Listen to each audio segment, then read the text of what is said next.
My name is Mai Yang. I'm an attorney special in focusing on estate planning, supported decision making, long-term care plan, estate and trust administration, as well as guardianship and conservatorships.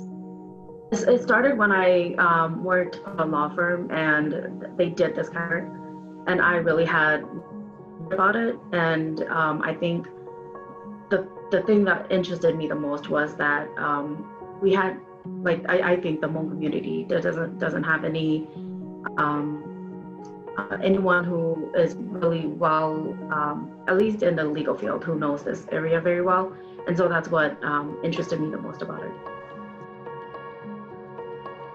Guardianship is a court proceeding where the court appoints one person to make decisions for another person who can't make decisions for themselves.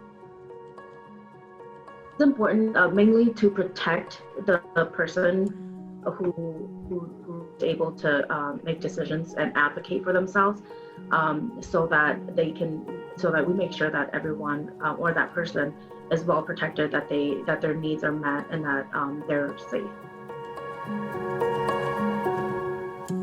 A lot of times it's people who, the definition is, the legal definition is someone who lacks capacity to make personal decisions. So they can't make decisions, good decisions regarding themselves. And it's someone who can't meet their own needs for medical decisions, for food, for clothing, for shelter, and for their own safety. So those are the people who might need guardianship.